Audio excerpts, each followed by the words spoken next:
Et bonjour à toutes et à tous, au plaisir de vous retrouver sur nos différentes plateformes numériques et merci pour votre fidélité renouvelée à cette émission diagonale. Landry Roto, bonjour. Bonjour Joël. Ensemble, nous recevons Joël Ataï Guédégbé, acteur majeur de la vie civique au Bénin, président de l'association Nouvelle Éthique et surtout, il est expert en gouvernance. Joël Ataï Guédégbé, bonjour. Bonjour, cher Homo. Merci d'avoir répondu à notre invitation. Bonjour. Alors, avec vous sur ce plateau, nous allons donc décrypter l'actualité puisque l'actualité politique a été abondante cette semaine. Avec vous, l'œil de l'expert bien sûr, nous parlerons du système partisan, de la suspension du ministre Jean-Michel Abimbola du parti Bloc républicain, d'une double démission au sein donc des partis UP et FCBE. Nous parlerons bien entendu de l'élection présidentielle du 11 avril 2021 et pourquoi pas de la tournée nationale entreprise par le chef de l'État depuis le 12 novembre 2020. Landry. Joël Ataï Guédégbé, bonjour. Bonjour. Chers amis téléspectateurs, internautes, bonjour. Vous avez compris, le décor est planté. Nous allons rentrer dans le vif du sujet tout de suite. Expert, vous êtes en gouvernance. Dites-nous, comment se portent aujourd'hui les partis de la mouvance et peut-être les FCBE?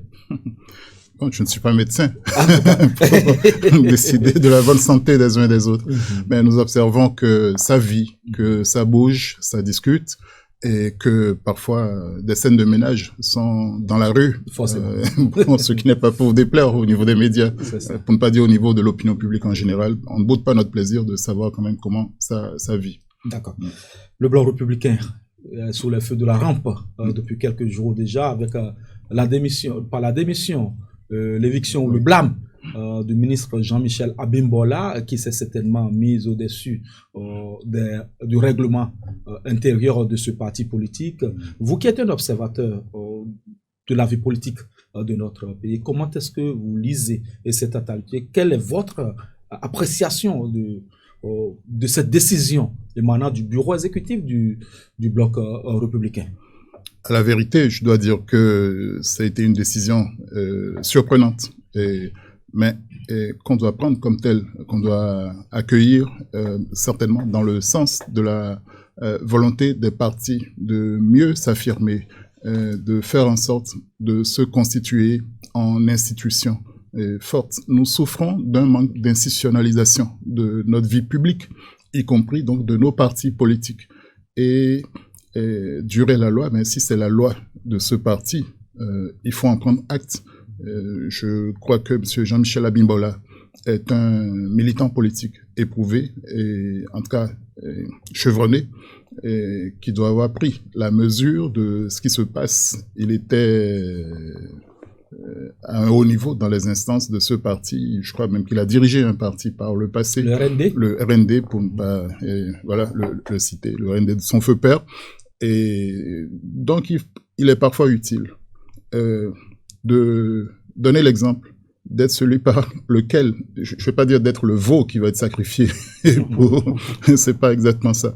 Mais si on veut amener les militants à se convaincre qu'un parti est une école de vie, une école de discipline, une école de rigueur, sans préjuger réellement de ce que la décision a été une affaire de règlement de compte ou pas. Je veux croire que c'est le cours normal de la vie d'une institution, d'un parti. Quand il y a des sanctions, elles peuvent être positives et négatives.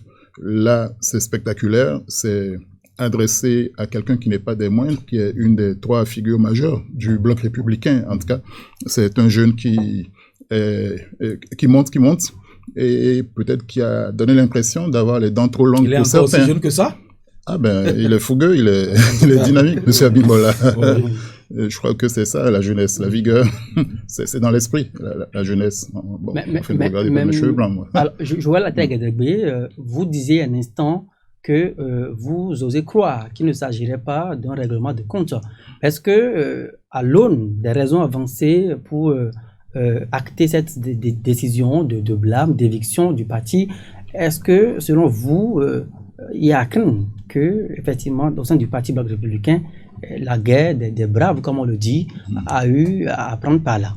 Oui, je crois que si on s'en tient aux explications je ne connais pas tout à fait les fonctions au sein du BN, mais celui qui fait fonction de secrétaire administratif a donné quelques explications à l'occasion de sa visite à la famille Fagboum.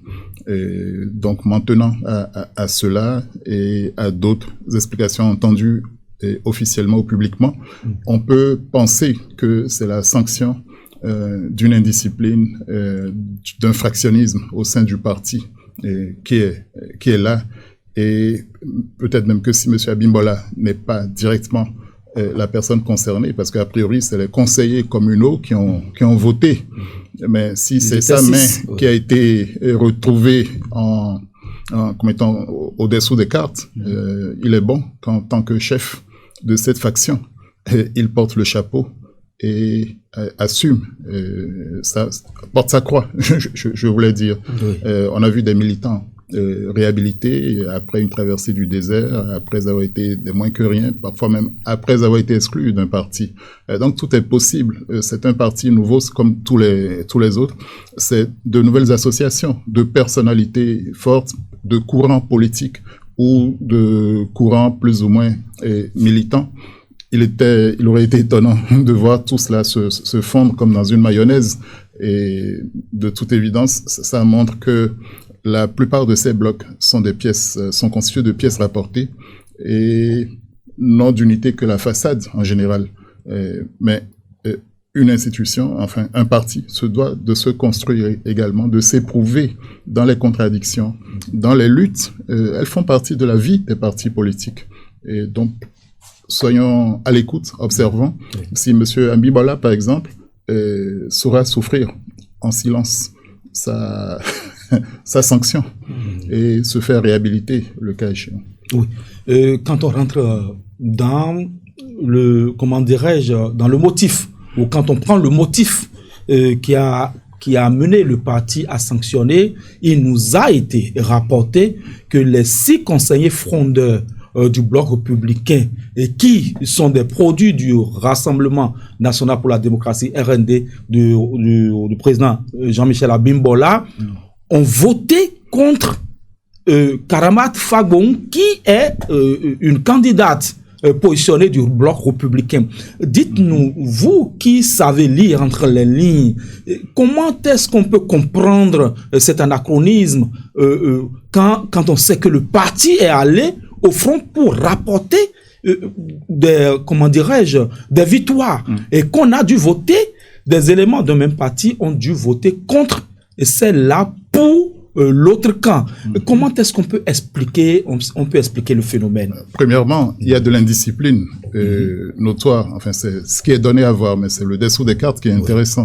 Et si les gens sont frondeurs, c'est manifestement parce qu'ils ne sont pas contents et qu'ils auraient peut-être voulu autre chose. Et la question est de savoir, je n'ai pas l'information, si le débat a eu lieu pour décider réellement de qui est le candidat qui sera positionné pour la mairie.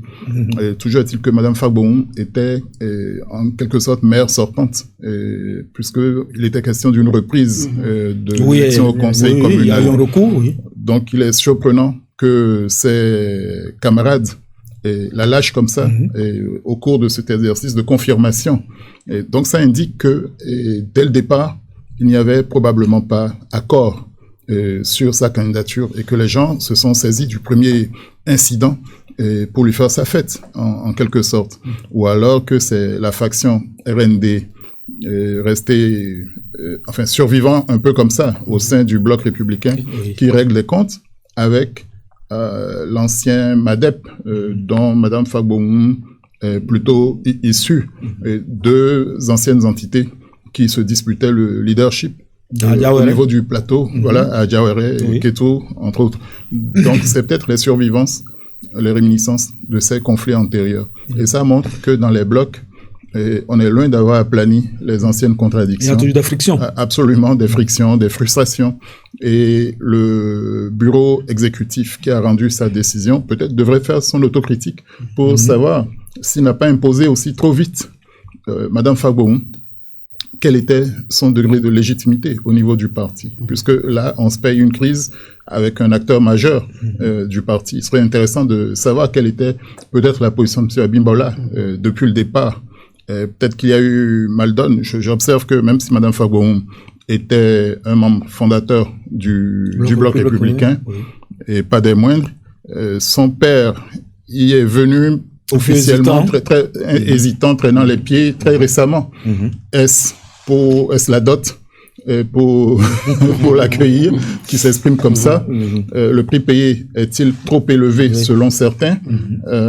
C'est certainement à l'aune de ces contradictions que la crise est survenue. Mais c'est la vie normale des organismes. S'il n'y avait pas ça, il n'y aurait pas vie. Alors, il faut accepter le conflit quelquefois. D'accord. Alors, ces derniers jours, on a entendu des caciques, des barons du parti Bloc républicain montés donc au créneau et qui ont révélé que dans le plateau où justement le ministre Jean-Michel Abimbola, on peut le dire comme ça, règne en maître, qu'il serait en froid avec beaucoup de militants à l'interne du parti.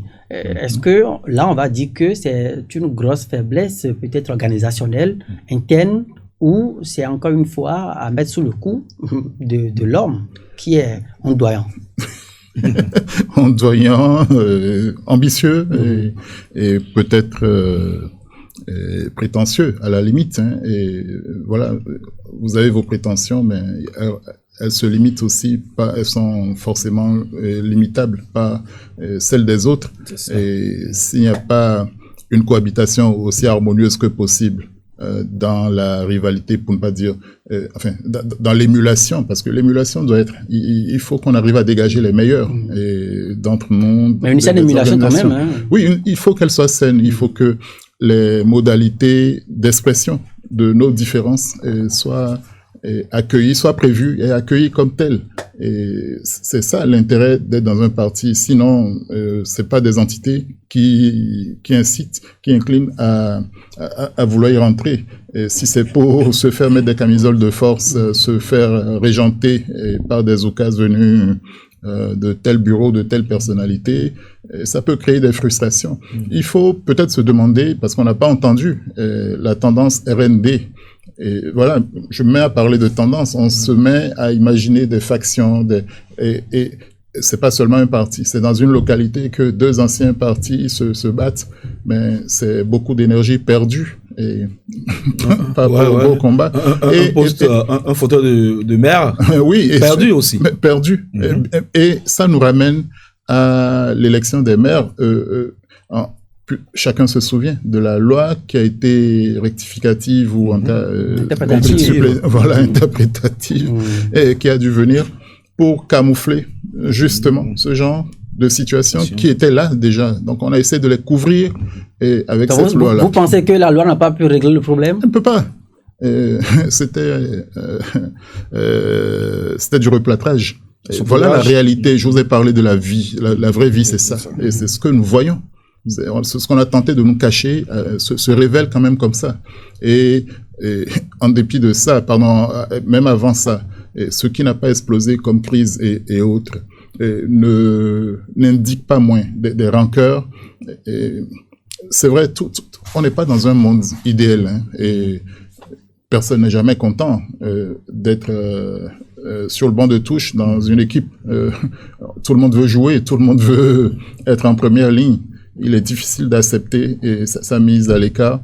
Et donc, les frustrations sont bien plus nombreuses que nous l'imaginons, que nous donnent à voir les exécutifs actuels.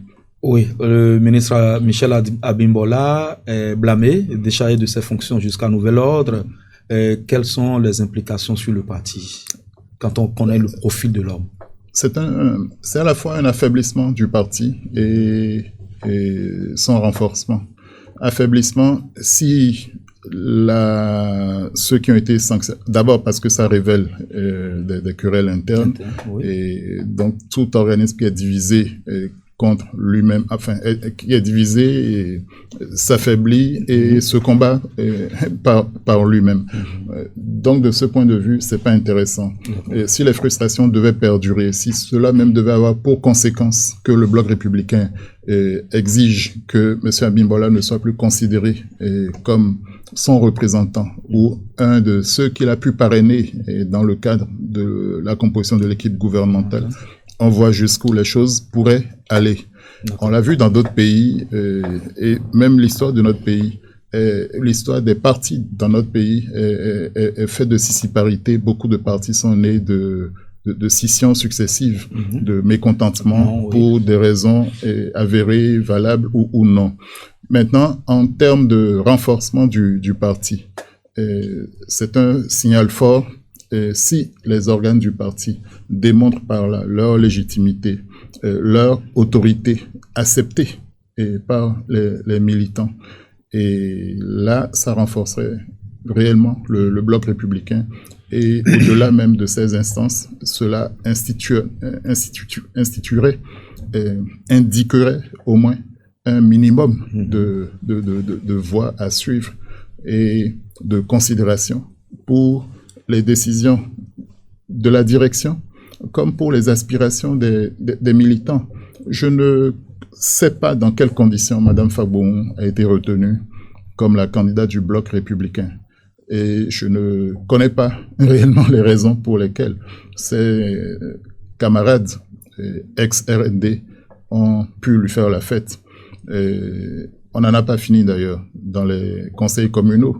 Parce que généralement, l'élection du maire, même si elle a été imposée par la direction des partis cette fois-ci, l'élection du maire n'est pas moins faite de promesses pour dédommager, entre guillemets, pour compenser ce que certains n'auraient pas pu avoir en accédant en étant empêchés de candidater.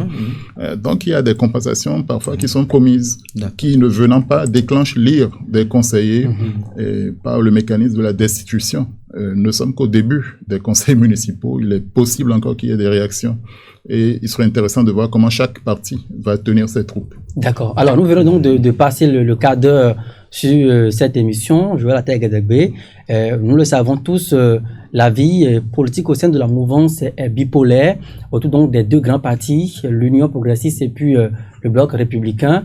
Nous parlons cette fois-ci d'une autre actualité survenue au sein donc du parti Union progressiste.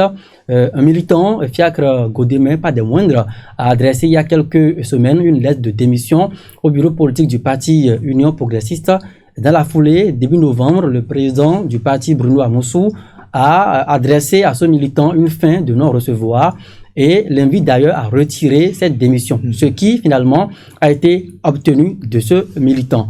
Alors, question, Joël Atay-Gadegbe, est-ce que au vu de la réforme du système partisan, au vu de la charte des partis politiques au Bénin, est-ce que un militant peut être contraint à ne pas démissionner d'un parti?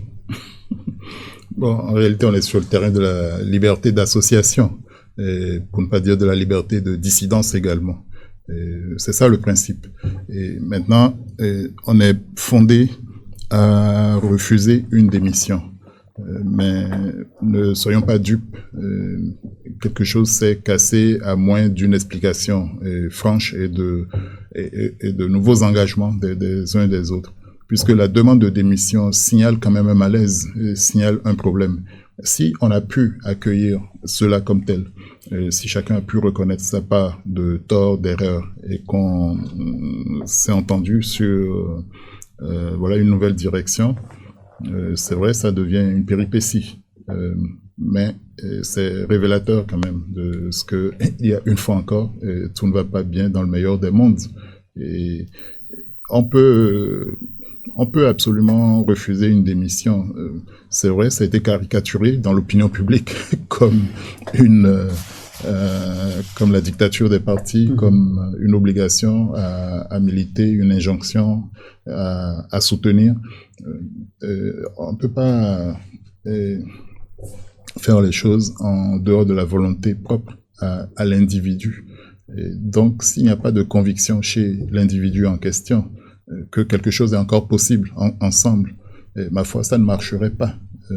Il deviendrait un canard boiteux et finalement un boulet pour son parti, qui est engagé aussi dans un combat. J'ai cru comprendre qu'ils sont dans la phase de distribution des cartes d'électeurs. C'est une manière pour un parti de s'affirmer, de se compter, tout ça. Et manifestement, M. Godemain était un maillon essentiel dans ce dispositif. Oui. Donc, prenant certainement la mesure de son apport, de ses capacités, et peut-être même des raisons, parce qu'on ne connaît pas réellement les raisons qui ont... Peut-être que c'était des raisons... Lui-même a parlé plus ou moins dans la presse de malentendus. Bon, voilà. Vous voyez, si l'individu lui-même commence pas il n'a pas explicité cela. Voilà. Et contrairement à M. Abimbola, il a pris la parole. Et, oui, les malentendus existent dans les meilleurs ménages. La fusion n'est pas éternelle. Il y arrive même que la langue et les dents se mangent bien, s'agressent mutuellement. Non, c'est bon que cela ait été révélé. Mais là encore, la question est de savoir par rapport à qui dans le parti, M. Godemain, est en porte-à-faux, par rapport à quoi aussi. Et si on n'a pas réglé les problèmes durablement, ben, la crise reviendra d'une autre manière. Ça, il n'y a aucun doute à cela. Et maintenant, il sera intéressant de voir comment on traite la chose. L'Union progressiste, bloc républicain au bord de la crise? Pas tant que ça, c'est des individus. Et c'est vrai, le cas de M. Abimbola est intéressant en ce que, parallèlement, il est membre du gouvernement. Et donc, un bras de fer engagé comme ça, entre sa direction, qui est représenté aussi au gouvernement par le ministre d'État Biotchane, qui fait quasiment office de Premier ministre non déclaré. Enfin, c'est au moins le numéro 2 du gouvernement. À tout le moins, il préside le conseil interministériel. Donc, la question immédiate est de savoir quelles sont les répercussions de ce conflit interne au parti dans le fonctionnement de l'équipe gouvernementale. Et ça, le président Talon ne pourra pas jouer à la politique de l'autruche. Peut-être qu'il sera obligé d'arbitrer à un moment donné, mais peut-être aussi qu'il laissera la dynamique du parti se poursuivre et qu'en adulte, en gens responsables, M. Biotchane et M. Abimbola, à tout le moins, sauront avoir la tenue, la posture qui sied. Est-ce que ne nous encombre pas de leurs problèmes. Est-ce que le bloc républicain pourrait en arriver à demander une démission du gouvernement, voilà, du ministre Abimbola et l'obtenir du chef de l'État? Il ne faut rien exclure. Il ne faut rien exclure. Quels sont les moyens du bloc républicain? De quelle manière pèse-t-il pour pouvoir exiger du chef de l'État de retirer un ministre ou pas? Et quelle considération le chef de l'État lui-même a de ses rapports avec les partis qui le soutiennent? Il n'est même pas clair qu'il soit membre de l'un ou l'autre. Il se dit même qu'il serait membre à la fois de ces deux soutiens. Et que même on a vu le bloc républicain faire assaut de bons sentiments en présentant la candidature à la vice-présidence autour du candidat non déclaré, le ministre d'État Biotchane. Donc j'imagine que les rapports sont quand même assez étroit et que la concertation sera de mise avant d'aller à des actes définitifs. D'accord. Nous allons faire la tournée avec le chef de l'État tout de suite, mais avant... On est à Cotonou, hein. Oui, mais avant, vous allez nous dire quelle est la lecture que vous faites de cette démission au sein des forces Cori pour un Bénin émergent. Quand on sait que c'est un parti qui est en train de se repositionner pour les échéances d'avril 2011. Bon, là également, on voit que les gens ne manquent pas d'ingéniosité. Ce qui reste des FCBE, parce qu'une partie est restée autour du président Yaïboni ou bien est allée avec la mouvance actuelle. En tout cas, ce qui en reste et qui survit comme FCBE a encore du mal à nous démontrer son unité, sa cohérence, sa cohésion. Et on le voit très, très vite avec la question de l'établissement des critères. Et on voit que c'est encore un parti qui est soumis à beaucoup d'influences de dehors. Et ça, c'est pas très intéressant du point de vue de l'autonomie organisationnelle. C'était peut-être prévisible vu les conditions de naissance ou bien de constitution de la FCBE actuelle. Et forcément, ça va manquer encore de stabilité. Mais on aurait pu croire que c'était un noyau convaincu, qui est quand même d'accord sur un certain nombre de règles de fonctionnement. Contrairement au Bloc républicain et à l'UP, c'est une machine qui était déjà en marche, même si ça s'appelait pas, même si ça n'avait pas tout d'un parti politique. C'était beaucoup plus une machine électorale. Mais ça montre qu'on a perdu du temps, qu'on a pratiquement rien appris, parce qu'ils ont passé une dizaine d'années au pouvoir, et plus les 4 ans qui viennent de s'écouler, ils auraient dû s'éprouver, être des vieux briscards de la chose. Ils avaient, a priori, l'avantage sur les nouveaux blocs de la capacité organisationnelle. Bon, ben, il n'est jamais trop tard pour apprendre. Et c'est ça qui me fait dire que rien n'est encore joué. Est-ce qu'au sein du parti FCBE, puisque là nous sommes dans une matière qui est régie par la sensibilité, nous parlons donc d'un comité installé au sein du parti sur des bases consensuelles, chargé d'établir des critères de désignation du duo de candidats. Alors, aujourd'hui, on sait que c'est comme une guerre de tranchées qui existe entre le secrétaire national exécutif ou bien exécutif national, Paul Onkwe, et son adjoint, Théophile Yarou. Est-ce que les deux qui se portent candidats à la candidature du parti, est-ce que ce n'est pas cette guerre qui déchire le parti? Oui, on peut s'attendre à ce que chacun essaye de se donner les meilleurs avantages, mais il faut pas que ça y ait à la déloyauté. Et s'ils ont pu être ensemble pour décider de cette FCBE nouvelle version, il est dommage que pour des questions de candidature à la candidature, on en vienne à se jouer des coups bas, à ne pas respecter les organes qu'on a pu mettre en place. Et tenez-vous bien, où chacun de nous regarde encore avec expectative ou sinon curiosité ce qui va et comment la FCBE va avoir les 16 parrainages nécessaires au terme de l'actuel code électoral. Donc ils en ont que 6 maintenant. Ils en ont que 6, et s'ils se divisent et que les 6 ne sont pas dans la même direction, et de monsieur Yarou, ça risque d'être des querelles intestines suicidaires pour ce parti. D'accord, nous sommes pratiquement à la fin de cette émission, au dernier tournant. Le chef de l'État en tournée dans le pays, reddition de comptes ou déjà campagne pour la présidentielle 2021? Bon, moi je suis... Dieu reconnaîtra les siens, parce que... mais on aurait mauvaise grâce de refuser à un chef du gouvernement en fin de mandat de ne pas faire la tournée des popotes, de ne pas faire une revue d'effectifs. Et ça permet de mesurer avant d'aviser. D'aviser est arrivé, enfin. Non, on peut aviser dans tous sens. On peut prendre la mesure des choses et se dire que, bon, somme toute, c'est pas mal ce qu'on a pu faire. Les cimetières restent peuplés de gens indispensables. Et quelles que soient les félicitations, les lauriers qui sont tressés à l'actuel locataire de la Marina, c'est en son fort intérieur qu'il va décider. Et en dernier ressort, c'est au peuple béninois d'accepter si oui ou non. Vous pensez que Patrice Talon, comme on a pu l'entendre du parti Les Démocrates, vous pensez que Patrice Talon est dans un sondage d'opinion, de test de popularité sur le terrain? Il ne faut pas l'exclure. Écoutez, à sa place, qu'est-ce que vous auriez fait? On mesure, on essaye de tester sa popularité, de voir si ce qu'on a essayé d'imaginer, de réaliser, a eu du répondant sur le terrain. Ça participe, du point de vue de la rationalité politique, ça participe au minimum de l'évaluation de l'action publique. C'est vrai, ça a été habillé sous... la reddition de comptes. Voilà, sous la reddition de comptes. Et c'est relativement indiscutable. Et après, les autres préoccupations ne sont pas moins présentes. Et chemin faisant, il faut pouvoir faire d'une pierre deux coups. Ça, c'est le principe d'efficience.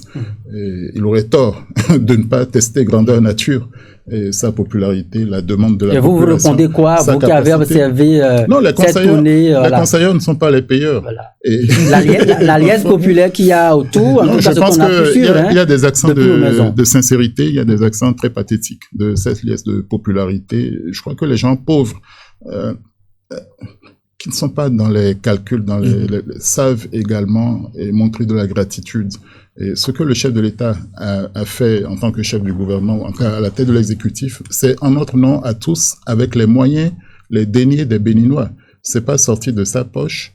Et si ça a pu avoir l'heure de plaire à telle enseigne que les gens le magnifient, lui déroulent le tapis rouge à l'infini, tant mieux. Mais je le répète, les cimetières restent peuplés de gens indispensables. Et comme le président Mandela, il lui est loisible de dire je peux me contenter d'un mandat et d'indiquer la direction, d'être une figure tutélaire, de veiller à ce que les choses continuent dans la bonne direction. Il l'a laissé entendre en disant que même d'ici 15 ans, 35 ans, le Bénin a amorcé quelque chose. Il n'est pas évident que lui soit là en ce moment.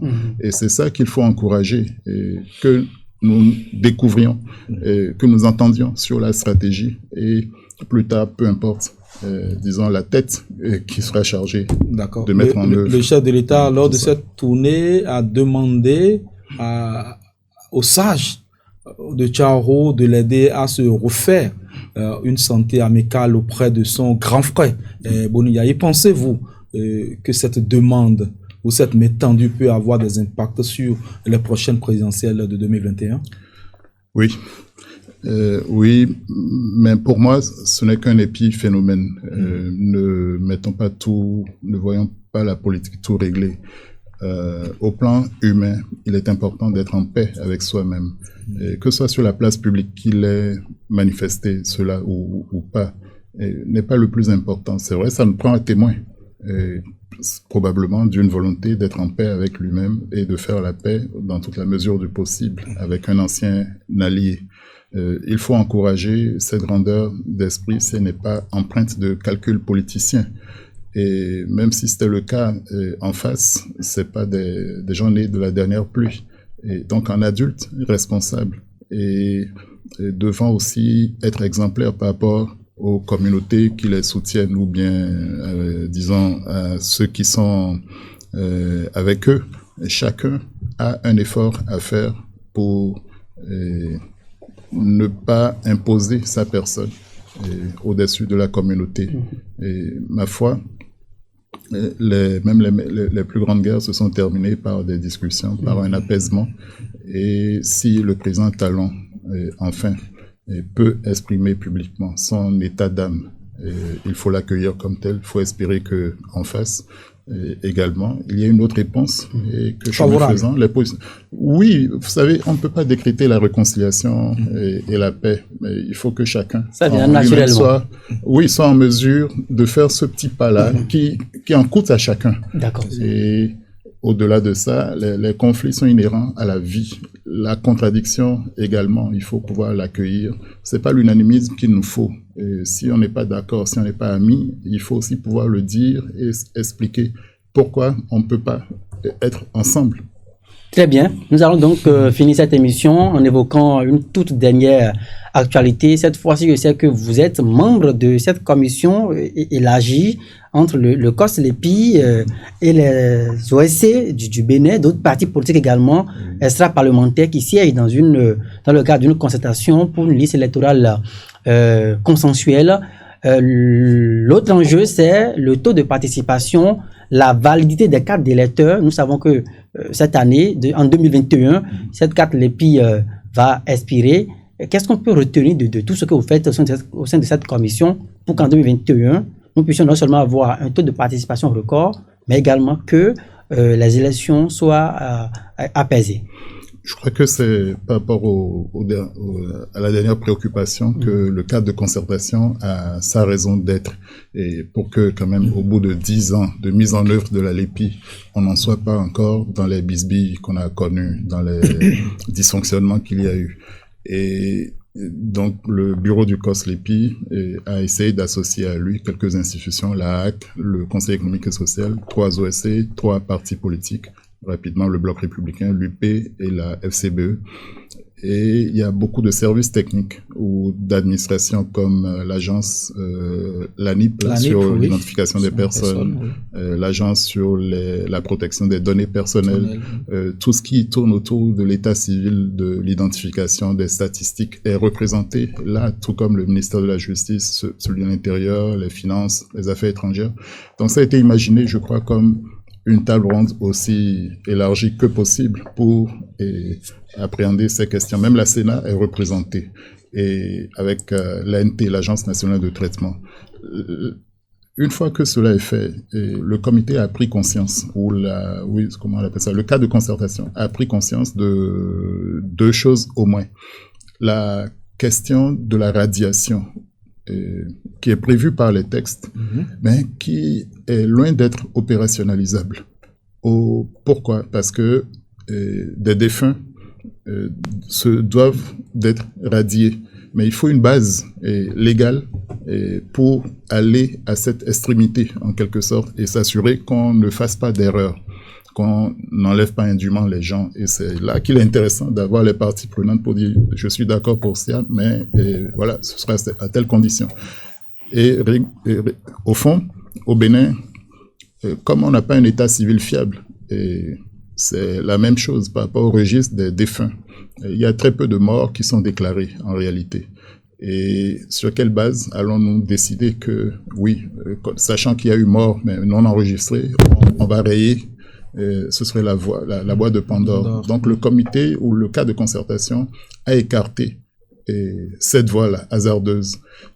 Pour résoudre le tout, la solution des audiences foraines eût été la meilleure. Ça implique la présence de magistrats, de la magistrature. C'est-à-dire, c'est en réalité des formations juridictionnelles en bonne et due forme, mais qui ne se tiennent pas à l'intérieur d'un tribunal. Nous avons très peu de tribunaux d'ailleurs, malgré l'élargissement de la carte.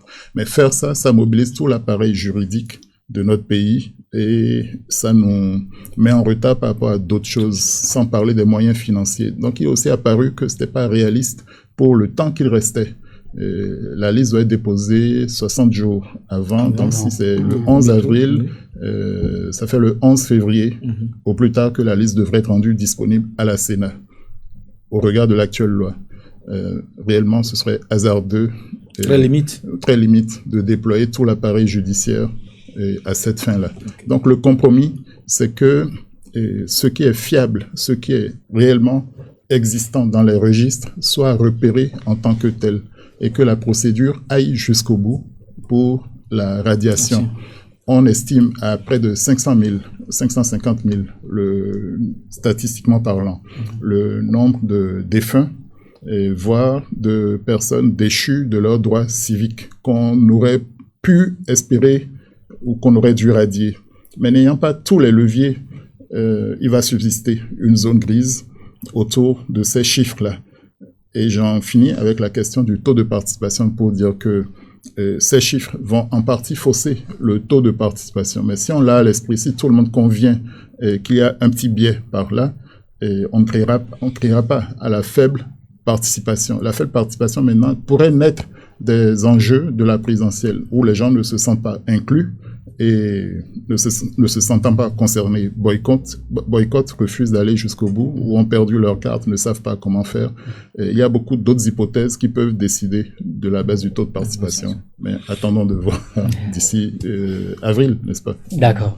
Merci à vous, Monsieur Joël Ataï Guetlegbe, acteur majeur de la vie civique au Bénin depuis plusieurs années. Vous êtes expert en gouvernance, vous êtes également le président de l'association Nouvelle Éthique. Merci d'être passé au Pinet. Merci à vous. Merci Landry Breton. Merci Joël. Et c'est la fin de cette émission diagonale. On se retrouve très prochainement.